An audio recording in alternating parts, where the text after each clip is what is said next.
Hello dear students. तो आज हम स्टार्ट करते हैं आधुनिक कविता की फर्स्ट कविता कुटिया में राजभवन। कवि हैं मैथिली शरण गुप्त। तो इसमें जब राम वनवास जाते हैं, राम को 14 वर्ष का वनवास मिलता है, राजमहल छोड़कर वे वन में जाते हैं। तो राम के साथ और कौन जाते हैं? लक्ष्मण और सीता। लक्ष्मण कौन है? उनके छोटे भाई, और सीता उनकी राम की पत्नी। तो वो तीनों वन में जाते हैं। तो अब इतना बड़ा राजमहल छोड़कर जब कोई वन में जाएगा तो लोग क्या कहेंगे कि ये तो सीता का दुर्भाग्य है कि सीता को अपना राजमहल छोड़कर अब वन में जीवन बिताना पड़ेगा। तो ऐसे लोगों के कहने सुनने से, लोगों की बातों से थोड़ा मन में डर तो था ही कि वन में वो कैसे, सीता के मन में कि वन में वो कैसे रहेंगी।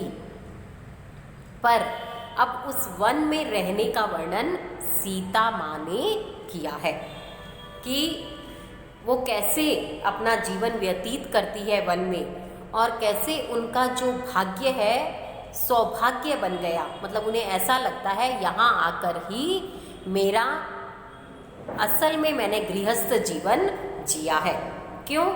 क्योंकि जो अगर राजमहल में रहेंगे तो क्या होगा? दासियों पर डिपेंड रहेंगे, यानी सब काम उनको तो काम करने को, वो तो खुद तो अपने हाथों से काम करेगी ही नहीं, जो दासियां हैं वह काम करेंगी। तो इस तरह से जो अपना असली जीवन है, असली आनंद है, वह नहीं उठा सकती राजमहल में। ऐसा उन्होंने इस कविता में अपने मन की जो खुशियाँ हैं वो व्यक्त की हैं कि कैसे उन्होंने अपना जीवन वहाँ पर व्यतीत किया। तो अब हम शुरू करते हैं कि मेरी कुटिया में राजभवन मन भाया।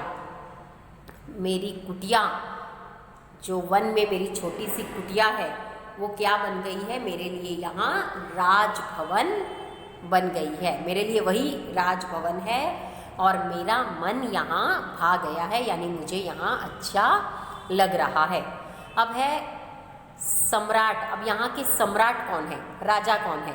मेरी कुटिया ही मेरे लिए राजभवन है, तो राजा कौन है? सम्राट स्वयं प्राणेश। प्राणेश यानी मेरे पति श्री राम ही यहाँ के सम्राट हैं और सचिव देवर हैं। और जो मंत्री हैं वो कौन है? मेरे ही देवर लक्ष्मण हैं।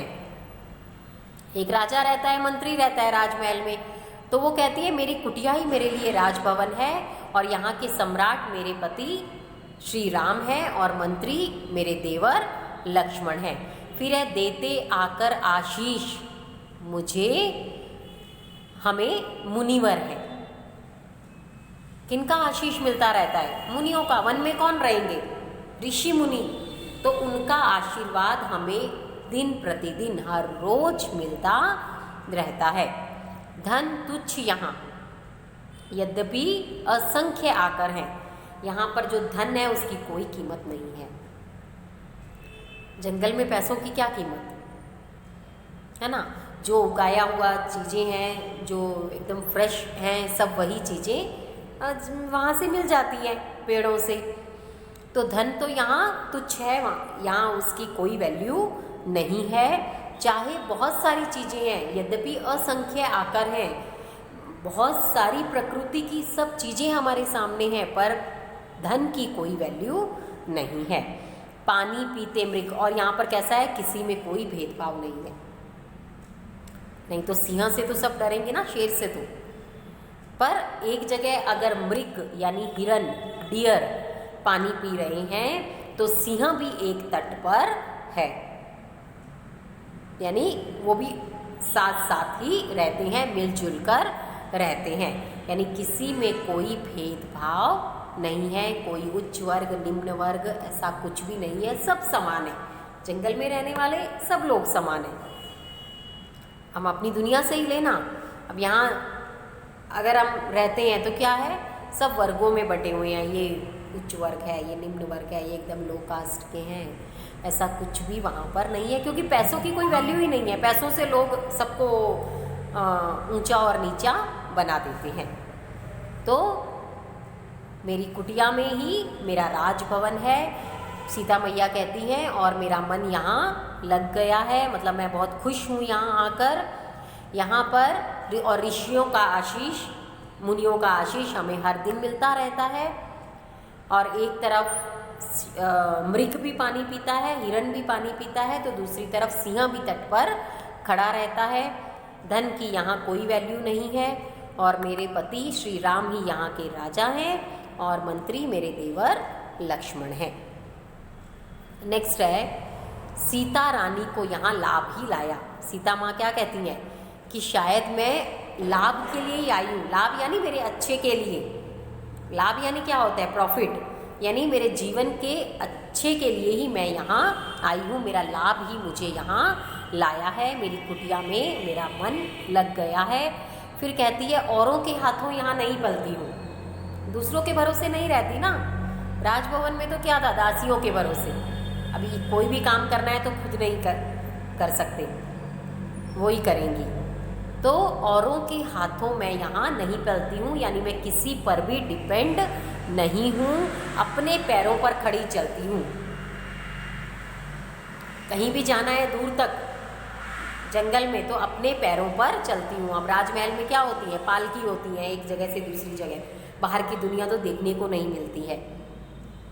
तो हम कहते हैं ना, मतलब रानियाँ और रानी है, पर रानियों जो हैं वो राजमहल में कैसे रहती हैं? बंद, उनको वो आज़ादी नहीं है जैसी हम लोगों को रहती है।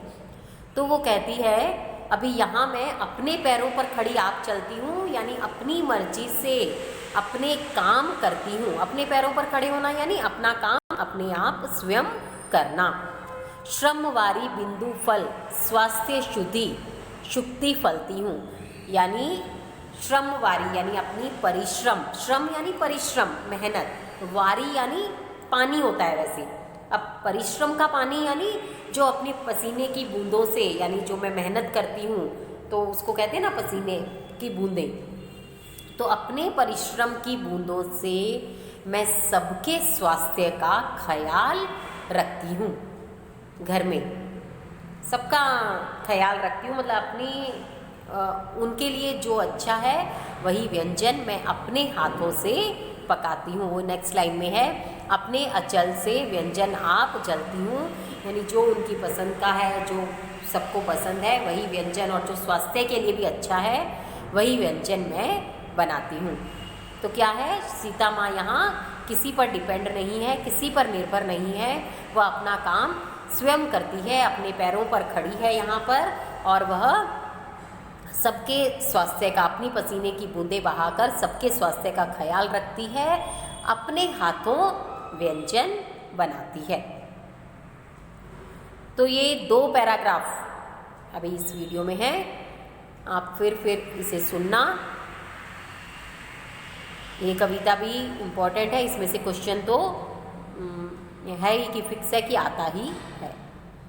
तो कुटिया में राजभवन, सीता माँ ने अपनी जो